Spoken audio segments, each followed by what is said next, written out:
इतने वर्षों बाद उन्हें देखा तो पहचान न पाया। ऊपर से नीचे तक विभू का एकदम बदल गए थे। पहले कोट पैंट पहना करते थे, टाई भी लगाना नहीं भूलते थे, जूते भी चमचमाते हुए होते थे। किंतु अब विभू का कुछ दूसरे ही लगते थे, एकदम बदले बदले। खादी का कुर्ता पाजामा, साधारण सी चप्पलें, सिर के बाल भी छोटे छोटे। लगता था ये विभू का कोई और हैं। विभू का मेरा सामान भीतर रखवा कर कहीं बाहर जाने लगे।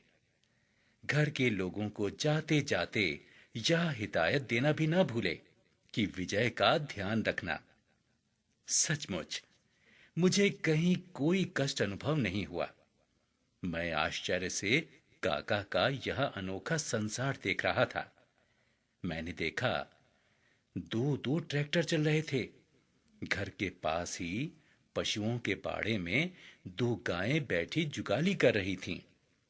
सामने हरी भरी सब्जियों की बगीची थी। दूर लहलहाते खेतों के उस पार बहुत बड़ा फलों का बगीचा था। काका का यह नंदन वन मुझे बड़ा लुभावना लगा। सारे लोग अपने अपने काम में जुटे थे। विभूका ने अमेरिका में कृषि विज्ञान की पढ़ाई की थी। उन्होंने धान और गेहूं की ऐसी नई किस्में तैयार की थीं जो कम वर्षा वाले क्षेत्र में आसानी से उग सकती थीं। इन खोजों के लिए सरकार की ओर से उन्हें कई पुरस्कार प्राप्त हुए थे। अक्सर वे यूरोप, अमेरिका की यात्रा पर निकल जाते थे। वहां बड़े बड़े भाषण दिया करते थे। सफलता उनके कदम चूमती थी। विदेश में बसने के लिए उन्हें वहां की सरकारों ने बड़े बड़े प्रलोभन भी दिए थे। किंतु काका को तो अपना ही देश प्यारा था। अपने ही देश के किसानों की सेवा करने की उन्होंने ठान ली थी। विभू का मेरा सामान भीतर रखवा कर कहीं बाहर जाने लगे। घर के लोगों को जाते जाते यह हिदायत देना भी ना भूले कि विजय का ध्यान रखना। सचमुच मुझे कहीं कोई कष्ट अनुभव नहीं हुआ।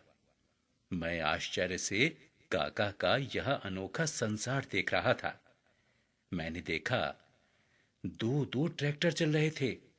घर के पास ही पशुओं के बाड़े में दो गायें बैठी जुगाली कर रही थीं। सामने हरी भरी सब्जियों की बगीची थी।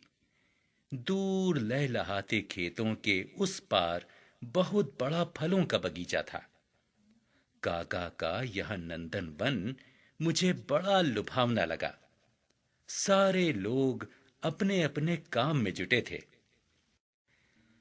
विभूका ने अमेरिका में कृषि विज्ञान की पढ़ाई की थी। उन्होंने धान और गेहूं की ऐसी नई किस्में तैयार की थीं जो कम वर्षा वाले क्षेत्र में आसानी से उग सकती थीं। इन खोजों के लिए सरकार की ओर से उन्हें कई पुरस्कार प्राप्त हुए थे। अक्सर वे यूरोप, अमेरिका की यात्रा पर निकल जाते थे। वहां बड़े बड़े भाषण दिया करते थे। सफलता उनके कदम चूमती थी। विदेश में बसने के लिए उन्हें वहां की सरकारों ने बड़े बड़े प्रलोभन भी दिए थे। किंतु काका को तो अपना ही देश प्यारा था। अपने ही देश के किसानों की सेवा करने की उन्होंने ठान ली थी।